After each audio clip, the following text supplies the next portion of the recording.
검붉은 핏덩이가 황금색 골룡포 위로 왈칵 쏟아지며 비릿한 혈향이 순식간에 편전의 침묵을 찢어발겼다.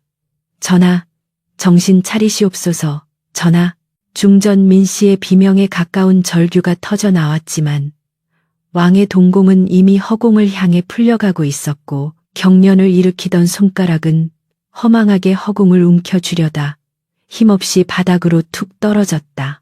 방금 전까지 온화하게 미소 지으며 탕약을 들이키던 지아비의 입가에서는 끊임없이 검은 거품이 흘러나와 비단요를 적셨고 그 끔찍한 광경에 주위의 상궁과 내관들은 감히 숨조차 크게 쉬지 못한 채 사시나무 떨듯 바들바들 떨고만 있을 뿐이었다.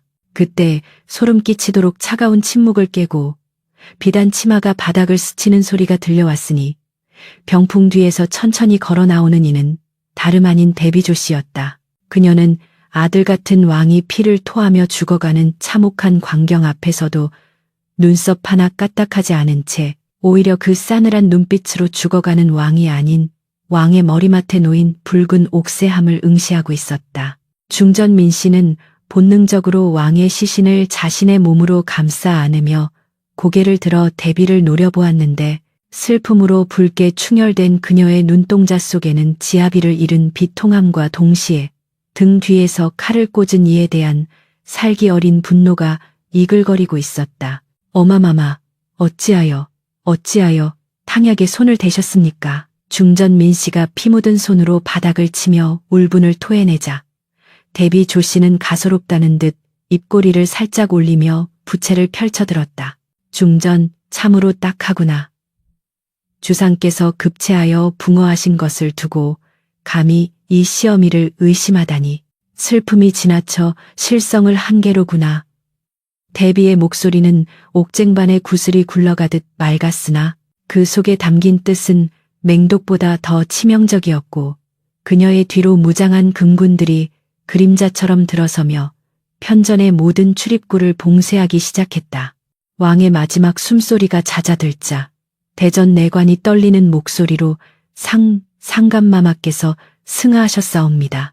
라고 외치며 바닥에 머리를 되섰고 그 소리와 함께 궁궐 전체가 거대한 통곡의 바다로 변해야 마땅했으나 편전 안의 공기는 기이할 정도로 무겁게 가라앉아 있었다. 중전 민씨는 왕의 아직 식지 않은 뺨을 어루만지며 흐르는 눈물을 삼켰는데 지금 이 순간 자신이 무너지면 뱃속에 있는 아이와 가문 그리고 왕의 명예까지 모두 저 탐욕스러운 노파의 발 아래 짓밟힐 것임을 뼈저리게 직감했기 때문이었다. 옥새를 내놓아라.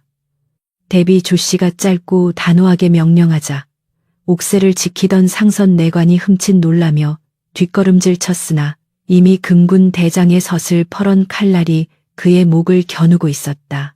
중전 민씨는 벌떡 일어나 상선 앞을 막아서며 외쳤다. 아직 국상이 선포되지도 않았고 세자 책봉도 이루어지지 않았습니다.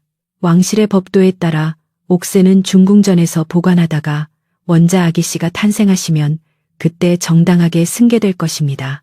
그녀의 목소리는 가늘게 떨렸으나 그 기세만큼은 서리빨처럼 매서워 칼을 든 금군들조차 주춤하며 감히 다가서지 못했다. 데비 조씨는 그런 중전의 모습이 꽤나 거슬린다는 듯 미간을 찌푸리더니 천천히 걸음을 옮겨 중전의 코앞까지 다가왔다. 짙은 사양 냄새가 중전의 코를 찔렀고 데비는 나직하게 속삭였다. 중전, 네 뱃속에 그 아이가 과연 태어날 수 있을 것이라 생각하느냐. 주상께서 승하하신 마당에 과인도 없이 회임한 그 아이가 왕의 핏줄이라는 것을 누가 증명해 줄꼬? 그 말은 단순한 협박이 아니라 이미 모든 계획이 완벽하게 짜여 있음을 알리는 사형 선고와도 같았기에 중전 민씨의 등줄기에는 식은땀이 흘러내렸다. 사실 이 모든 비극은 왕이 병석에 눕기 시작한 반년 전부터 예고된 것이나 다름없었는데 조정은 이미 데비 조씨의 친정인 노론 벽파가 장악하고 있었고 개혁을 꿈꾸던 젊은 왕은 고립무원의 처지에서 시름시름 알아가고 있었다. 왕은 자신의 죽음을 예감하고 비밀리에 중전에게 혈서를 남기려 했으나 그 낌새를 눈치챈 데비 좌측 세력이 탕약에 비소를 섞어 서서히 그리고 오늘 밤 결정적으로 독사를 감행한 것이었다. 중전은 왕이 마지막 순간에 자신의 손바닥에 힘겹게 썼던 글자 살선이라는 한 글자를 떠올리며 입술을 깨물어 피를 내었다. 금군은 듣거라. 중전이 슬픔을 이기지 못하고 실성하여 대전에서 난동을 부리고 있다. 어서 중전을 별궁으로 모시고 국상이 끝날 때까지 갭 한 짝도 나오지 못하게 하라. 대비의 호령이 떨어지자마자 대기하고 있던 건장한 나인들과 무관들이 중전에게 달려들었고 중전은 저항하려 했으나 건장한 사내들의 힘을 당해낼 수는 없었다. 그녀가 끌려가면서도 왕의 시신을 향해 손을 뻗으며 절규하는 소리는 편전의 높은 천장에 부딪혀 메아리 쳤고 골룡포에 묻은 붉은 피는 마치 왕이 흘리는 피눈물처럼 점점 더 검게 말라붙어가고 있었다. 편전의 문이 굳게 닫히고 중전의 비명소리마저 멀어지자 대비조 씨는 그제야 만족스러운 미소를 지으며 왕의 시신 곁으로 다가갔다. 그녀는 왕의 감지하는 눈을 자신의 손으로 쓸어내려 감겨주며 중얼거렸다. 주상, 부디 좋은 곳으로 가시게. 이 어미가 남은 일은 알아서 처리할 터이니 걱정일랑 말고 푹 쉬시게나. 그리고는 거침없이 옥새함을 열어 묵직한 옥새를 꺼내 들었는데 촛불에 비친 옥새의 붉은 인주가 마치 갓 잡아 올린 심장처럼 번들거렸다. 끌려가던 중전 민 씨는 차가운 밤바람을 맞으며 정신을 차리려 애썼는데 별궁으로 향하는 길은 너무나도 멀고 어두웠으며 하늘에는 달빛조차 구름에 가려 보이지 않았다. 그녀는 자신의 복부를 감싸 안으며 다짐하고 또 다짐했다. 지금은 비록 죄인의 신세로 끌려가지만 반드시 살아서 이 억울함을 밝히고 내 아이를 지키겠노라고. 칠흑 같은 어둠 속에서 짐승의 울음소리가 들려왔지만 중전의 눈빛은 그 어느 때보다도 맑고 강인하게 빛나고 있었으니 이것은 단순한 권력 다툼이 아니라 생존을 건 처절한 전쟁의 서막에 불과했다. 별궁에 도착하자마자 육중한 대문이 닫히는 소리가 쾅하고 울려 퍼졌고 그것은 마치 세상과의 단절을 알리는 신호탄과도 같았다. 낡고 먼지 쌓인 방 한가운데 덩그러니 남겨진 중전민 씨는 주저앉아 통곡하는 대신 품속에서 왕이 평소 아끼던 작은 옷가락지를 꺼내어 가슴에 품었다. 전하, 지켜봐 주시옵소서. 신첩, 결코 이대로 무너지지 않을 것입니다. 피로 얼룩진 저 용상을 반드시 정화하고 우리 아기 씨에게 온전한 나라를 물려줄 것입니다. 그녀의 나직한 맹세가 차가운 방 안을 맴돌았고 밖에서는 대비의 명을 받은 군사들이 겹겹이 포위를 좁혀오고 있었다. 날이 밝아오자 궁궐에는 왕의 붕어를 알리는 곡소리가 울려 퍼졌지만 그 곡소리 사이사이에 숨겨진 진실을 아는 자들은 모두 입을 닫거나 어딘가로 사라져 버렸다. 대비 조 씨는 조정대 신들을 소집하여 왕의 유언을 조작하고 자신의 섭정을 선포할 준비를 서둘렀으며 중전의 친정 가문에는 영모의 혐의를 뒤집어 씌우기 위한 공작이 이미 시작되고 있었다. 붉은 비단에 스며든 독약의 흔적은 지워졌을지 몰라도 두 여인 사이에 흐르는 증오와 원한의 강은 이제 막 범람하기 시작하여 걷잡을 수 없는 경류가 되어 흐르고 있었다. 살을 애는 듯한 삭풍이 문풍지조차 제대로 발라지지 않은 낡은 방문 틈새로 들이닥쳐 패비나 다름없는 처지가 된 중전 민 씨의 얇은 소복자락을 사정없이 흔들어대고 있었다. 별궁의 바닥은 냉골이나 마찬가지여서 앉아있는 것만으로도 무릎 관절 마디마디가 시려왔으나 민 씨는 차마 자리에 눕지 못한 채 꼿꼿이 허리를 세우고 앉아 벽에 걸린 낡은 달력만을 하염없이 응시하고 있었다.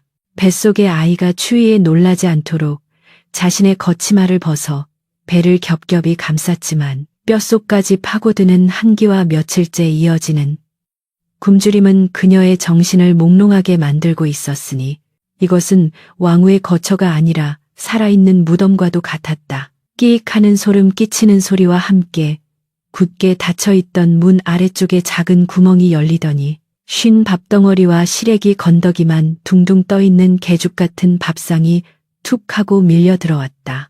그 밥상에서는 역한 냄새가 진동을 했고 그릇에 이가 다 빠져 있어 마치 거린에게 적선하는 꼴이나 다름없었으나 민 씨는 그 처참한 밥상을 보며 입술을 깨물었다. 먹어야 한다. 내가 살아야 우리 아기가 산다. 그녀는 떨리는 손으로 나무 숟가락을 집어들었으나 문득 며칠 전 탕약에서 맡았던 그 비릿한 비소 냄새가 떠올라 숟가락을 허공에 멈출 수밖에 없었다. 데비 조씨라면 이 비참한 밥상에조차 독을 풀고도 남을 위인임을 알기에 그녀는 차라리 굶어 죽을지언정 뱃속의 생명을 위험에 빠뜨릴 수는 없다고 생각하며 숟가락을 내려놓았다. 그때 문 밖에서 누군가의 인기척이 느껴지더니 아주 낮고 은밀한 목소리가 들려왔다. 마마, 중전마마, 듣고 계시옵니까? 저희옵니다. 나인 박가이옵니다. 그것은 예전에 본궁에서 민 씨의 세수간을 담당하던 어린 나인의 목소리였다. 민 씨가 화들짝 놀라 문 쪽으로 기어가 귀를 대자 박나인은 울먹이는 목소리로 충격적인 소식을 전하기 시작했다. 데비 마마께서 민대감 마마와 오라버니들을 의금부로 압송하셨사옵니다. 선왕 전하의 승하를 틈타 역모를 꾀했다는 누명을 씌우고 지금 참혹한 고문을 가하고 계시다 들었사옵니다. 그 말은 마치 날카로운 비수처럼 민 씨의 심장을 후벼 팠고 그녀는 소리 없는 비명을 지르며 문을 긁어댔다. 아버지가, 그 청렴하고 강직하던 아버지가 역적의 누명을 쓰고 차가운 형틀에 묶여 피를 흘리고 있다는 상상은 민 씨를 미치게 만들기에 충분했다. 아, 하늘이시여, 어찌하여 이리도 무심하시옵니까? 민 씨는 바닥을 치며 통곡하고 싶었으나 밖을 지키는 금군들이 들을까봐 입안에 살을 씹으며 오열을 삼켰다. 가문이 멸문지화를 당할 위기에 처했는데 자신은 이곳에 갇혀 아무것도 할 수 없다는 무력감이 그녀를 짓눌렀고 당장이라도 혀를 깨물고 자결하여 이 고통을 끝내고 싶은 충동이 일었다. 하지만 그때 뱃속의 아이가 마치 어미의 끔찍한 생각을 꾸짖기라도 하듯 강하게 배를 차올렸고 그 태동은 민 씨에게 퍼뜩 정신을 차리게 만드는 죽비 소리와도 같았다. 날이 어둑해질 무렵 별궁의 마당이 소란스러워지더니 화려한 비단 신발을 신은 발소리가 뚜벅뚜벅 방을 향해 다가왔다. 문이 벌컥 열리자 눈부신 등불빛과 함께 데비조 씨의 최측근인 최상궁이 거만한 표정으로 들어섰는데 그녀의 손에는 하얀 명주 천안필이 들려 있었다. 최상궁은 코를 막으며 방 안의 악취를 혐오한다는 듯 얼굴을 찌푸리더니 민 씨를 내려다보며 싸늘하게 비웃었다. 꼴이 참으로 볼만하십니다. 패비씨여, 데비 마마께서 전해드리라 하셨습니다. 가문의 남자들이 줄초상을 치르게 생겼는데 혼자 구차하게 목숨을 부지하는 것이 부끄럽지도 않냐고 하시더이다. 최상궁은 들고 온 명주천을 민 씨의 앞에 툭 던지며 말을 이었다. 스스로 거취를 결정하시지요. 그것이 한때 국모였던 분이 가질 수 있는 마지막 자존심 아니겠습니까? 괜히 뱃속에 사생아까지 낳아 고초를 겪게 하지 마시고 깨끗하게 가시는 것이 모두를 위한 길입니다. 사생아라는 단어에 민 씨의 눈빛이 순간 맹수처럼 돌변했다. 그녀는 바닥에 떨어진 명주천을 움켜쥐는 대신 비틀거리며 일어나 최상궁의 눈을 똑바로 노려보았다. 헝클어진 머리카락과 때 묻은 소복 차림이었지만 그 눈에서 뿜어져 나오는 기품과 서슬퍼런 위엄은 감히 일개 상궁이 범접할 수 없는 것이었다. 네 인연, 감히 누구 앞에서 함부로 주둥이를 놀리느냐. 내 비록 지금은 간신배들의 모략에 빠져 이곳에 유폐되어 있으나 나는 여전히 이 나라의 국모요. 내 뱃속에 계신 분은 선왕 전하의 적통이신 원자 아기씨시다. 민 씨의 호통이 천둥처럼 좁은 방 안을 울리자 기세등등하던 최상궁이 흠칫 놀라 뒷걸음질 쳤다. 데비에게 가서 전하거라. 내 목숨이 붙어 있는 한, 그리고 내 아이가 숨쉬는 한, 너희들의 그 더러운 야욕은 결코 완성되지 못할 것이라고. 나는 죽지 않는다. 살아서 반드시 너희들이 저지른 죄악의 대가를 낱낱이 물을 것이다. 기세에 눌린 최상궁이 도망치듯 방을 빠져나가고 다시 문이 잠기자 민 씨는 그제야 다리가 풀려 바닥에 주저앉았다. 거친 숨을 몰아쉬며 그녀는 자신이 방금 내뱉은 말을 되새겼다. 살아야 한다. 무슨 짓을 해서라도 살아야 한다. 민 씨는 구석에 밀어두었던 그 쉰 밥그릇을 다시 끌어당겼다. 독이 들어있을지도 모른다는 공포가 여전했지만 그녀는 자신의 옷자락에서 은비녀를 꺼내 밥알을 찔러보았다.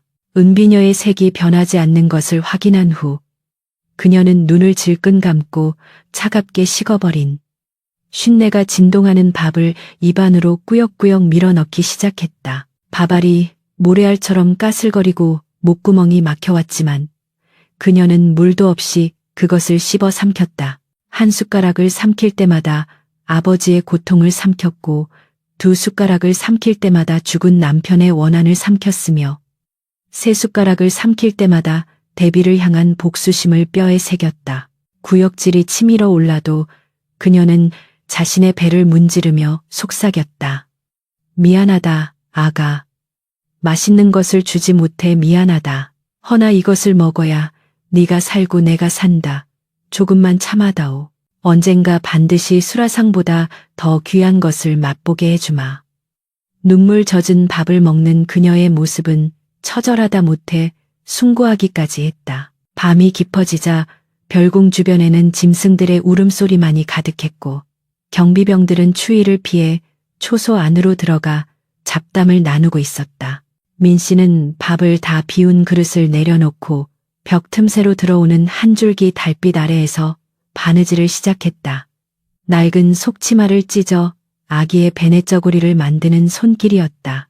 바늘도 실도 없어 머리카락을 뽑아 돗바늘 대신 날카로운 나무 조각으로 천을 꿰매는 그 행위는 마치 찢어진 자신의 운명을 다시 기워내려는 의식과도 같았다. 손가락이 찔려 피가 맺혔지만 그녀는 아픔조차 느끼지 못하는 사람처럼 무표정하게 바느질을 이어갔다. 그때 벽 너머에서 부스럭거리는 소리가 들리더니 쥐 한 마리가 튀어나와 밥그릇 주변을 맴돌았다. 예전 같으면 기겁을 했을 테지만 민 씨는 그 쥐를 가만히 응시했다. 너도 살기 위해 이곳까지 왔구나. 그녀는 쥐를 쫓아내는 대신 남은 밥풀 하나를 떼어 쥐에게 던져주었다.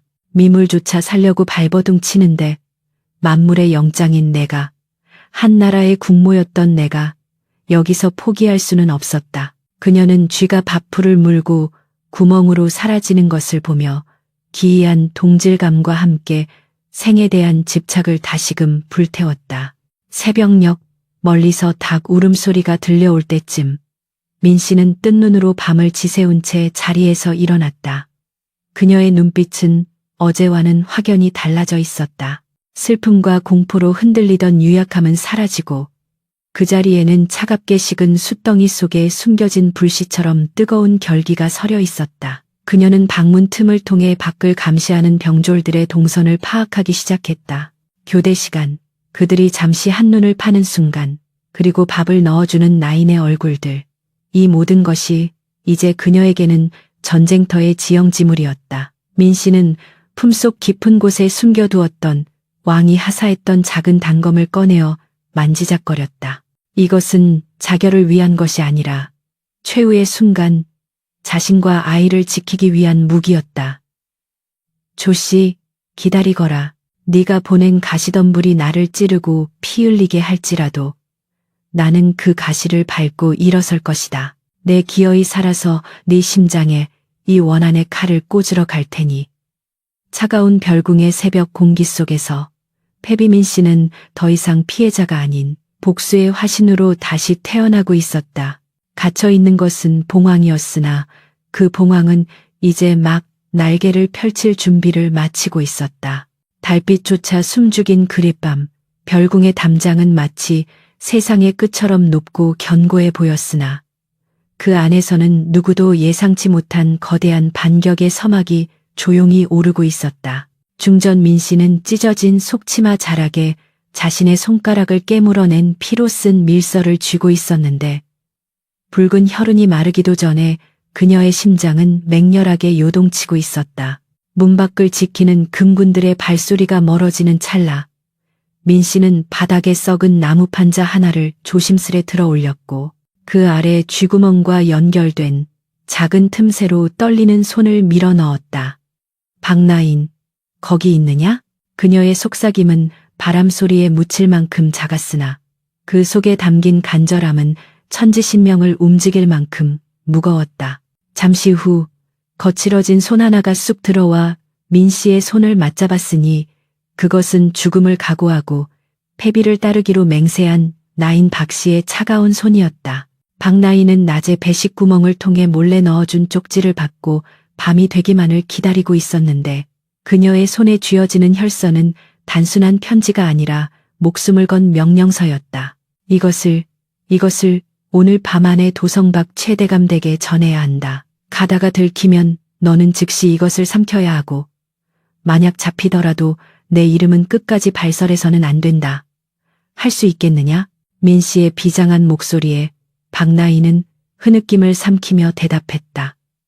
마마, 소인 비록 미천한 몸이오나 선왕 전하와 마마께 입은 은혜를 잊지 않았사옵니다. 제 목숨이 끊어지는 한이 있어도 반드시 전하겠나이다. 박나인의 손이 구멍 속으로 사라지자 민 씨는 다시 나무 판자를 덮고 그 위에 앉아 거친 숨을 골랐다. 이제 주사위는 던져졌고 남은 것은 피말리는 기다림뿐이었다. 그러나 가장 큰 난관은 별궁을 철통같이 지키고 있는 금군대장 강씨였다. 그는 대비 조 씨의 명령을 받고 있었으나 본래 선왕의 총애를 받던 무관으로 강직한 성품을 지닌 자였다. 민 씨는 그가 매일 밤 별궁의 문 앞을 지키며 깊은 한숨을 내쉰다는 것을 눈치채고 있었다. 어느 날 밤 민 씨는 문을 사이에 두고 나직하게 말을 건넸다. 강대장, 그대도 들리는가? 밤마다 이 별궁을 맴도는 억울한 원혼들의 곡소리가 갑작스러운 중전의 목소리에 문 밖의 그림자가 흠칫 멈춰섰다. 소인 귀머거리라 아무것도 들리지 않사옵니다. 강대장의 목소리는 딱딱했으나 끝부분이 미세하게 떨리고 있음을 민 씨는 놓치지 않았다. 그대는 귀머거리가 아니라 양심의 눈을 감고 있는 것이겠지. 선왕 전하께서 자네에게 하사하셨던 그 호랑이 문양의 검, 그것이 무엇을 의미하는지 잊었는가? 불의를 베고 약자를 지키라 하셨던 그분의 유지를 지금 자네는 저 늙은 여우의 치마폭에 쌓여 헌신짝처럼 버리고 있네. 민 씨의 질타는 비수처럼 강대장의 가슴을 파고들었다. 침묵이 흘렀다. 길고 무거운 침묵 끝에 철그럭거리는 갑옷 소리와 함께 강대장이 문 쪽으로 다가와 무릎을 꿇는 기척이 느껴졌다. 마마, 소인, 죄인입니다. 허나 제 처자식이 대비 마마의 소나귀에 있사옵니다. 어찌할 도리가 없었사옵니다. 사내에 억눌린 울음소리가 문틈을 타고 넘어왔다. 민 씨는 이 기회를 놓치지 않고 채기를 박았다. 자네가 진정 처자식을 살리고 싶다면 대비의 개가 되어 사냥이 끝난 후 토사구팽을 당하는 길이 아니라 진실을 밝혀 공신이 되는 길을 택해야 하네. 내게 필요한 것은 자네의 칼이 아니라 자네가 알고 있는 그날의 진실일세. 민 씨는 잠시 말을 멈추고 숨을 죽였다. 그날 전하께서 드셨던 탕약 그릇, 그것을 처리한 자가 누구인가? 강대장은 흠칫 놀라며 주위를 살피더니 아주 작은 목소리로 속삭였다. 수라간 최고 상궁이 대비 마마의 명을 받아 뒷산 대나무 숲에 파묻으라 지시했습니다. 허나 그 일을 맡은 어린 생각씨가 겁에 질려 묻지 못하고 자기 처소 마루 밑에 숨겨두었다는 이야기를 들었사옵니다. 그것은 천금과도 같은 정보였다. 독살의 결정적 증거인 비소 묻은 탕약 그릇이 아직 세상에 존재한다는 사실은 민 씨에게 한 줄기 서광과도 같았다. 민 씨는 즉시 박나인에게 새로운 지령을 내려야 했다. 하지만 박나인은 이미 밀서를 전달하러 나간 상태였고 지금 움직일 수 있는 사람은 오직 벽 너머의 강대장뿐이었다. 강대장, 자네가 지금 당장 그 그릇을 찾아와야 하네.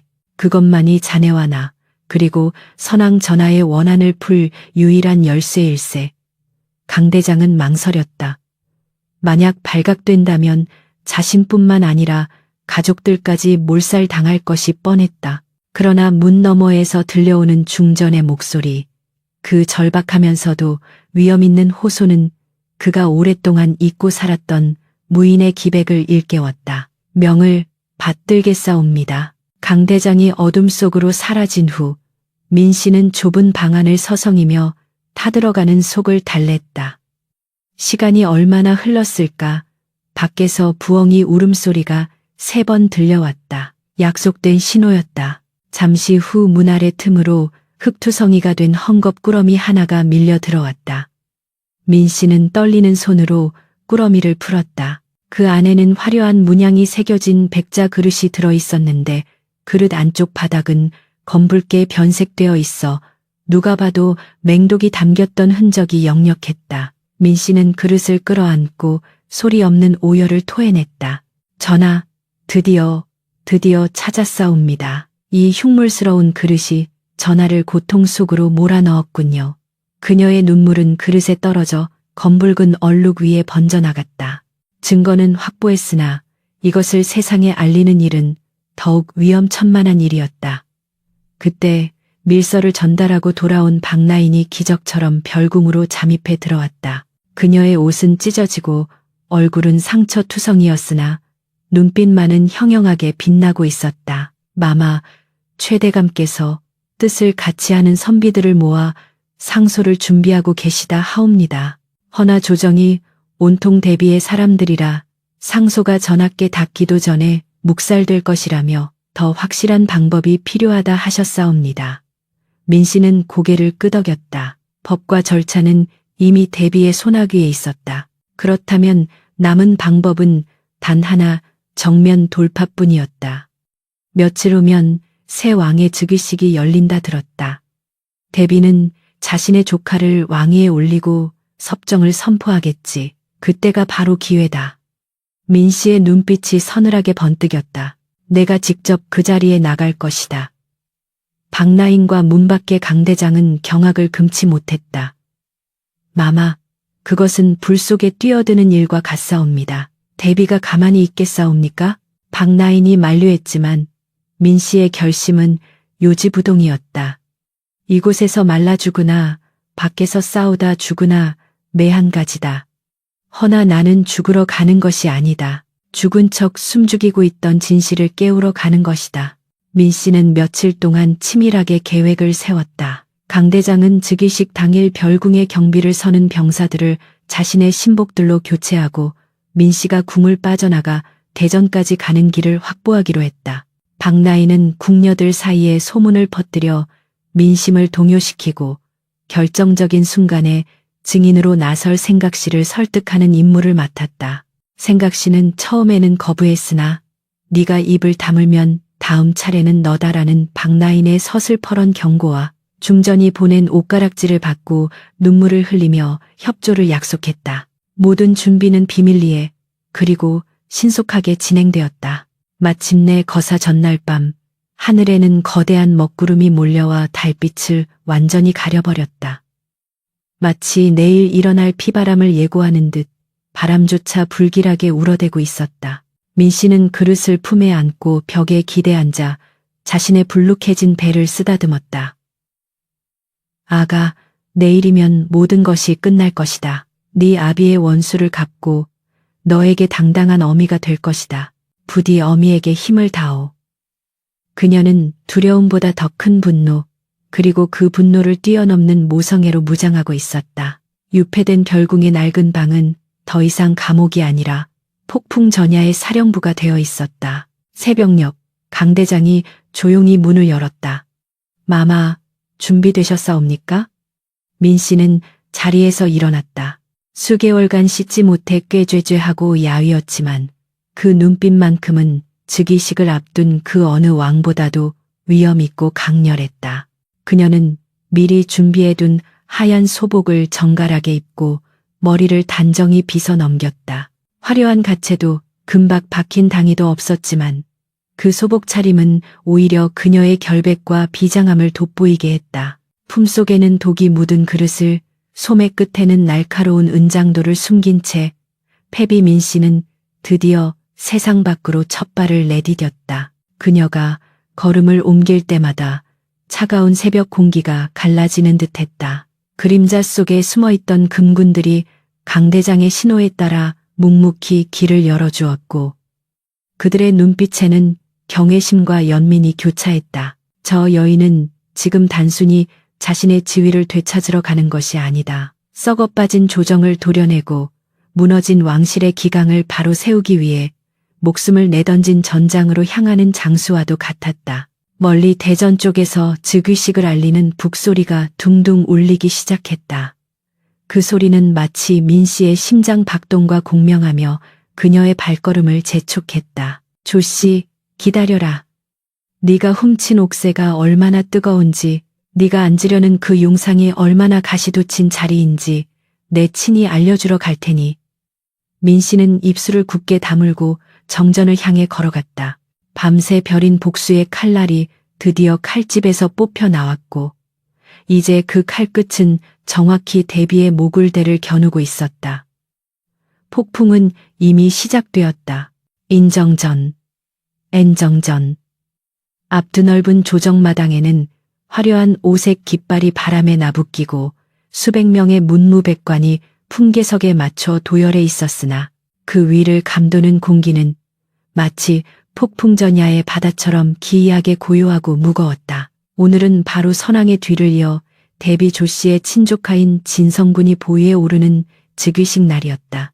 웅장한 대취타 소리가 울려 퍼지며 붉은 골룡포를 입은 진성군이 떨리는 걸음으로 월대 위를 오르고 있었고 그 뒤 높은 옥좌 옆에는 수렴청정을 예고한 대비 조씨가 흡족한 미소를 띠며 천하를 내려다보고 있었다. 그녀의 눈에는 이제 거칠 것이 없다는 오만함과 드디어 권력의 정점에 섰다는 희열이 번들거렸으니 며칠 전 별궁에서 들려오던 패비의 곡소리 따위는 이미 그녀의 기억 속에서 지워진 지 오래였다. 상선 내관이 떨리는 목소리로 즉위 교서를 낭독하려던 찰나 굳게 닫혀있던 인정전의 정문인 인정문 장자 쪽에서 멈추시오 라는 벼락 같은 고함 소리가 터져 나왔다. 그 소리는 예리한 칼날처럼 대취타의 연주를 단숨에 끊어버렸고 만조백관의 시선이 일제히 뒤쪽으로 쏠렸다. 경비병들이 창을 겨누며 막아서려 했으나 금군 대장 강씨가 이끄는 정예 병사들이 그들을 순식간에 제압하며 길을 열었다.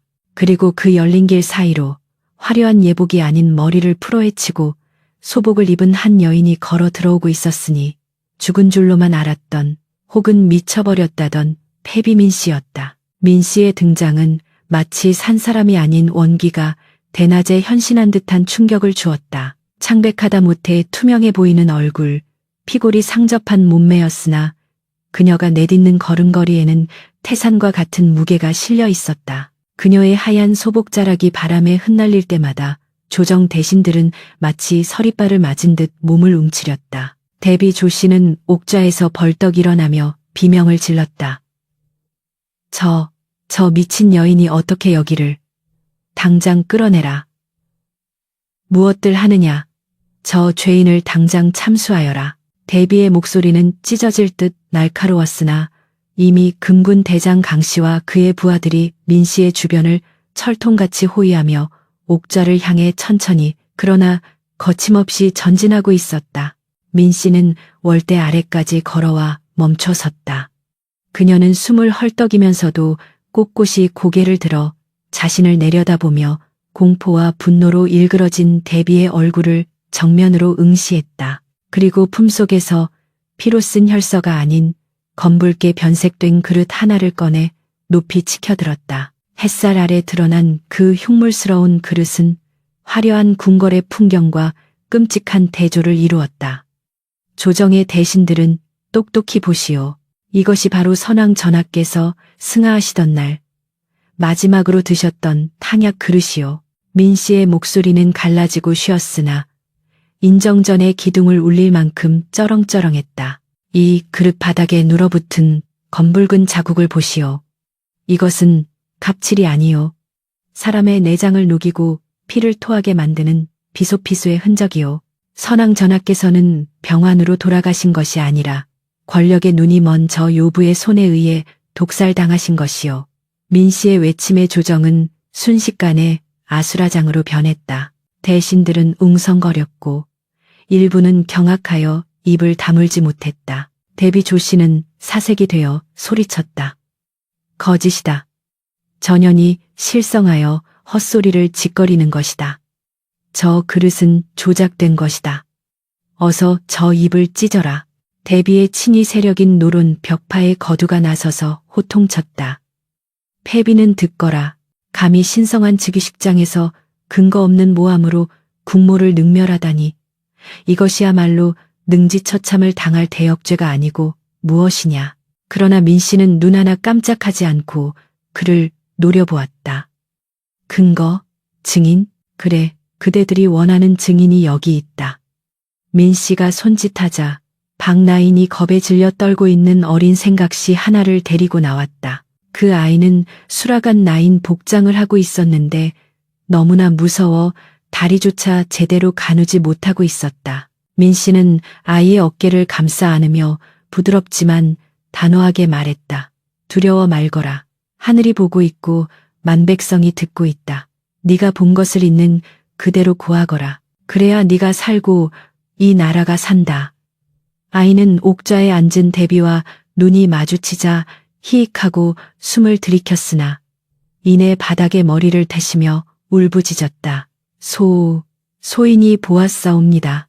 그날 밤 최상궁 마마님께서 이 그릇을 주시며 아무도 모르게 뒷산에 묻으라 하셨사옵니다. 그릇 안에는 탕약 찌꺼기가 남아 있었는데 냄새를 맡은 고양이가 그 자리에서 피를 토하고 죽는 것을 제 눈으로 똑똑히 보았사옵니다. 어린 나인의 증언은 결정타였다. 순식간에 분위기가 반전되었다. 중립을 지키던 소론과 남인 세력, 그리고 최대감을 필두로 한 청렴한 선비들이 일제히 술렁이기 시작했다. 최대감이 앞으로 나서며 목청을 높였다. 전하의 붕어가 독살이라니 이것이 사실이라면 천인공노할 일이로다. 대비께서는 이에 대해 해명하셔야 할 것입니다. 그러자 여기저기서 해명하십시오. 진상을 규명해야 합니다. 라는 외침이 터져나왔다. 대비 조씨는 뒷걸음질 치다. 옥좌의 팔걸이에 주저앉았다. 그녀의 얼굴은 하얗게 질리다 못해 푸르딩딩하게 변해 있었다. 이 배은망덕한 것들, 감히 내가 누구라고 생각하느냐. 나는 이 나라의 대비다. 내 말이 곧 법이고 내 뜻이 곧 하늘이다. 대비는 악에 받쳐 소리쳤으나 그것은 패배자의 단말마와 같았다. 민씨는 다시 한 발짝 앞으로 나아가며 자신의 부풀어 오른 배를 감싸 안았다.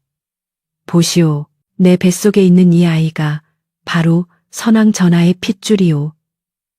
당신들이 죽인 그분의 고륙이 지금 이 어미의 뱃속에서 당신들의 죄악을 듣고 있소. 하늘이 무섭지 않소. 지아비를 죽이고 그 자식마저 죽이려 한 당신이 어찌 국모의 자리에 앉을 수 있단 말이오. 민씨의 절규에 가까운 호소는 대신들의 가슴에 깊은 울림을 주었다. 그녀의 모습은 초라한 패비가 아니라 불의에 맞서는 거대한 정의의 화신처럼 보였다. 그때 금군 대장 강씨가 칼을 뽑아들고 외쳤다. 금군은 듣거라. 우리는 왕실을 수호하는 군인이지 사사로운 권력의 사냥개가 아니다. 진실이 밝혀진 이상 우리는 선왕 전하의 유지를 받들어 역적을 처단하고 왕실의 정통성을 지킬 것이다. 강씨의 외침에 금군들이 일제히 창을 돌려 대비의 친위대를 겨누었다. 역적 조씨를 체포하라. 상황은 완전히 역전되었다. 대비의 친위대조차 기세에 눌려 무기를 버리고 투항하기 시작했다. 대비 조씨는 믿었던 권력이 모래성처럼 무너져 내리는 것을 보며 공포에 질려 떨었다. 그녀는 옥좌 옆에 서 있던 조카 진성군을 붙잡고 어서 명령을 내려라. 저들을 죽이라고 해라. 라고 윽박질렀으나 어린 진성군은 겁에 질려 울음을 터뜨리며 주저앉을 뿐이었다. 민 씨는 천천히 계단을 올라 월대 위로 향했다. 그녀의 눈에서는 눈물이 흐르고 있었으나 표정은 그 어느 때보다 차분했다. 조씨, 내려오시오. 그 자리는 당신의 탐욕으로 더럽혀질 자리가 아니오. 민 씨가 옥좌 앞까지 다가오자 최상궁이 달려들어 민 씨를 밀치려 했다. 그러나 민 씨는 피하지 않고 최상궁의 뺨을 호되게 올려붙였다. 물러거라. 네 죄는 추후에 엄히 물을 것이다. 최상궁이 나뒹굴자 민 씨는 대비의 눈앞에 섰다. 대비는 독이 잔뜩 오른 눈으로 민 씨를 노려보며 저주를 퍼부었다. 네가 감히 나를, 내 가문이 너를 가만두지 않을 것이다. 민 씨는 싸늘하게 미소 지으며 대답했다. 당신의 가문은 이미 끝났소. 의금부에는 당신의 오라비와 조카들이 갇혀 당신의 죄를 자백하고 있을 것이요. 이제 당신에게 남은 것은 사약 한 사발뿐이요. 그 말과 동시에 의금부 판사가 병사들을 이끌고 달려와 대비를 포박했다. 대비 조씨를 존속 살해 및 내란 음모 죄로 체포한다. 밧줄에 묶인 채 끌려가면서도 대비는 발악하며 민 씨를 향해 고함을 질렀으나 민 씨는 더 이상 그녀를 쳐다보지 않았다. 소란이 잦아들고 대비와 그 일당들이 모두 끌려가자 인정전에는 다시 정적이 찾아왔다. 그러나 이번 정적은 아까와 달랐다. 그것은 폭풍이 지나간 뒤에 맑고 투명한 고요함이었다. 민 씨는 다리에 힘이 풀려 휘청거렸으나 강대장과 박나인이 황급히 달려와 그녀를 부축했다. 그녀는 텅 빈 옥좌를 바라보며 허공에 대고 나직이 속삭였다. 전하, 보고 계시옵니까? 신첩 해냈사옵니다. 전하의 억울함을 풀고 우리 아기를 지켜냈사옵니다. 만조백관이 일제히 무릎을 꿇고 민 씨를 향해 머리를 조아렸다. 중전마마, 천세, 천천세. 왕실의 기강을 바로잡으시고 종묘사직을 구하셨나이다. 수백 명의 목소리가 합쳐져 우렁찬 함성이 되어 하늘로 치솟았다. 민 씨는 흐르는 눈물을 닦지 않은 채 그 함성 속에서 조용히 눈을 감았다. 극도의 긴장이 풀리자 뱃속의 아이가 힘차게 발길질을 했다. 그것은 마치 어미의 승리를 축하하는 태동이자 새로운 시대가 시작되었음을 알리는 힘찬 신호였다. 햇살이 구름을 뚫고 내려와 민 씨의 하얀 소복을 비추었다. 피와 눈물 그리고 고통으로 얼룩진 싸움이었으나 끝내 진실은 승리했다.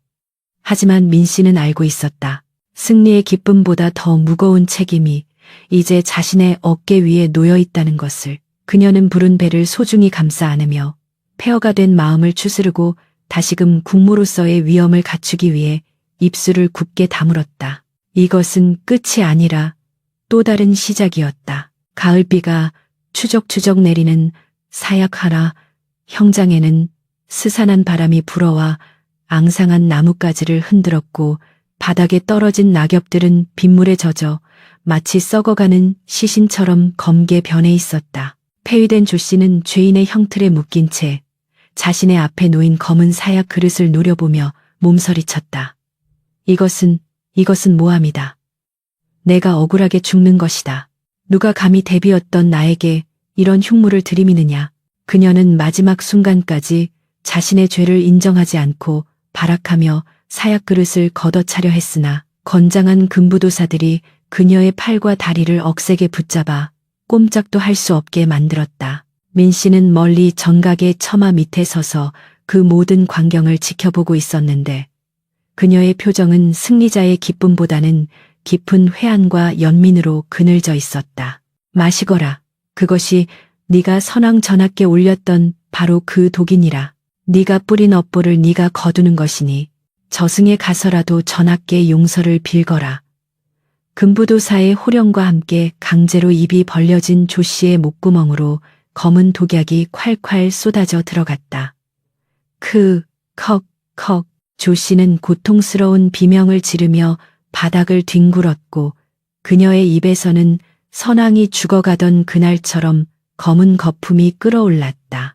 권력의 정점에 서서 천하를 호령하려 했던 여인의 최후는 비오는 날 형장의 진흙탕 속에서 처참하게 뒤틀린 시신 한 구로 남을 뿐이었다. 민 씨는 조 씨의 숨이 끊어지는 것을 확인하고서야 비로소 조용히 등을 돌렸다. 복수는 끝났으나 그녀의 가슴 속에 남은 것은 뻥 뚫린 듯한 공허함 뿐이었다. 그해 겨울 눈이 펑펑 쏟아지던 밤에 민 씨는 산골 끝에 건강한 사내 아이를 출산했다. 아기의 우렁찬 울음소리가 구중궁궐을 가득 채우자 오랫동안 침체되어 있던 왕실에는 다시금 생기가 돌기 시작했다. 민 씨는 갓 태어난 아기를 품에 안고 하염없이 눈물을 흘렸다. 아가, 나의 아가. 내 아버지가 목숨을 바쳐 지켜낸 생명이다. 너는 피비린내, 나는 암투를 모르고 자라거라. 이 어미가 모든 가시덤불을 걷어내 줄 것이니 그녀는 아기의 붉은 뺨에 입을 맞추며 다시는 이 아이가 권력의 희생양이 되지 않게 하리라 뼈에 사무치도록 맹세했다. 이듬해 봄 벚꽃이 흐드러지게 핀 인정전뜰에서 성대한 즉위식이 거행되었다. 갓도를 넘긴 어린 원자가 왕위에 오르고 민 씨는 왕대비가 되어 수렴청정 쥐렌팅정을 시작했다.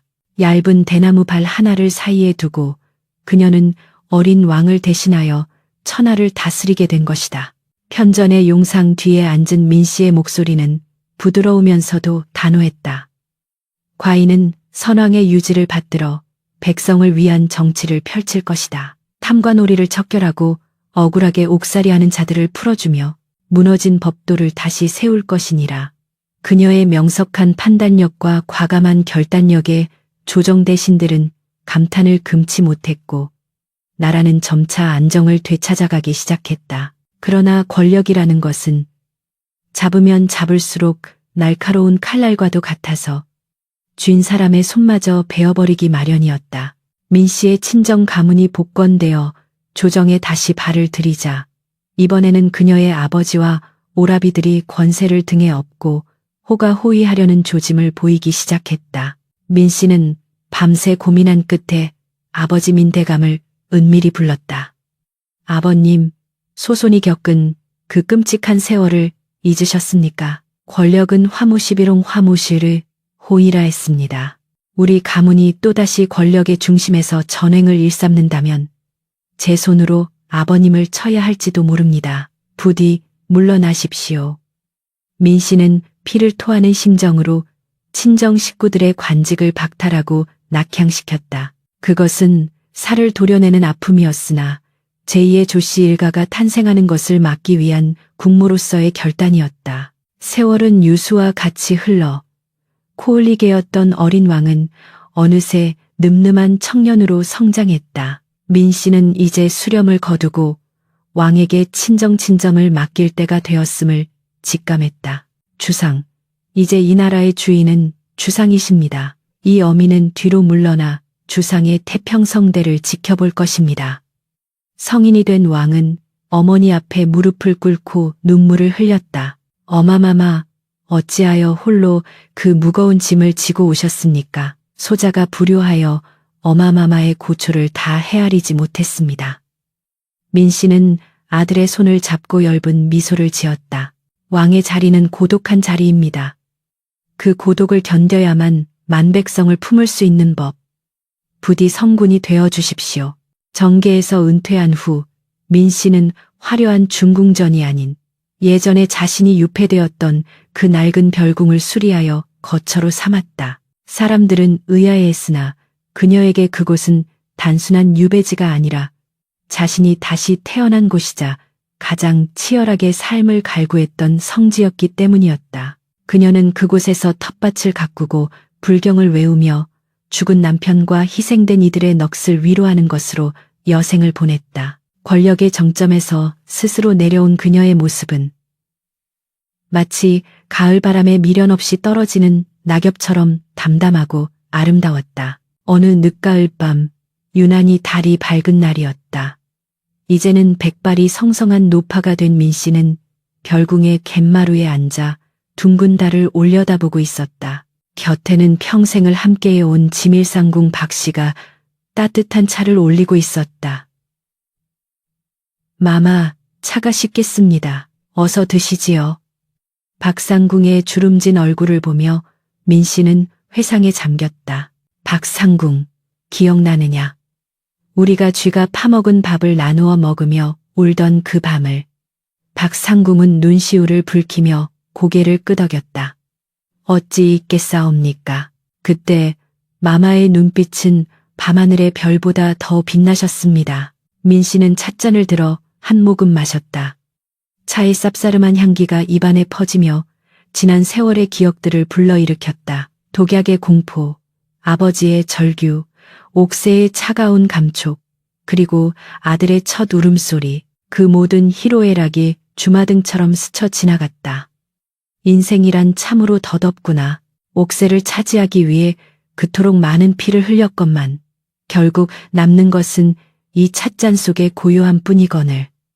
그녀의 목소리는 바람에 흩어지는 연기처럼 희미했다. 그녀는 알고 있었다. 자신이 지켜낸 왕조도 언젠가는 사라질 것이고 자신의 이름 또한 역사책의 한 줄로 남겨질 것임을. 하지만 후회는 없었다. 그녀는 주어진 운명에 굴복하지 않고 맞서 싸웠으며 지켜야 할 것을 끝까지 지켜냈기 때문이었다. 자정 무렵 궁궐 깊은 곳에서 종소리가 은은하게 울려 퍼졌다. 민 씨는 자리에서 일어나 지팡이를 짚고 천천히 마당으로 내려섰다. 달빛이 그녀의 하얀 머리카락을 은빛으로 물들였다. 그녀는 허공을 향해 조용히 손을 뻗었다. 마치 그곳에 먼저 간 남편이 서서 기다리고 있는 것처럼. 전하, 오래 기다리셨습니다. 이제 신첩, 무거운 짐을 내려놓고 전하 곁으로 가려 합니다. 그녀의 입가에 평온한 미소가 번졌다. 그것은 치열했던 전투를 끝낸 장수만이 지을 수 있는 가장 편안하고 안락한 미소였다. 다음 날 아침 왕이 문우를 들이러 왔을 때 민 씨는 팻마루에 앉은 채로 조용히 숨을 거두어 있었다. 그녀의 무릎 위에는 낡은 자수 주머니가 놓여 있었는데 그 안에는 선왕이 주었던 옷가락지와 아들이 처음 신었던 버선 한 짝이 들어있을 뿐이었다. 천하를 호령했던 여인이 남긴 유산치고는 너무나도 소박한 것이었으나 왕은 그 주머니를 가슴에 품고 오열했다. 그것은 권력보다 더 위대한 한 여인의 숭고한 사랑과 희생의 증거였기 때문이다. 민 씨의 장례는 국장으로 엄수되었고 만백성이 소복을 입고 거리에 나와 그녀의 마지막 길을 배웅했다. 사람들은 그녀를 철의 왕후라 불렀으나 역사가는 그녀를 가장 어두운 밤을 지나 새벽을 연 여인이라 기록했다. 그녀가 떠난 별궁에는 해마다 붉은 매화가 피어났는데 사람들은 그 꽃의 붉은 빛이 민 씨가 흘린 피눈물과 그녀의 뜨거웠던 심장을 닮았다고 이야기했다. 세월이 흐르고 왕조가 바뀌어도 구중궁궐의 깊은 밤, 바람이 대나무 숲을 스칠 때면 사람들은 여전히 속삭이곤 했다. 억울한 누명을 쓰고 차가운 바닥에서 울던 패비의 통곡 소리와 마침내 승리하여 천하를 호령하던 왕후의 당당한 호령 소리가 바람결에 들려오는 것 같다고.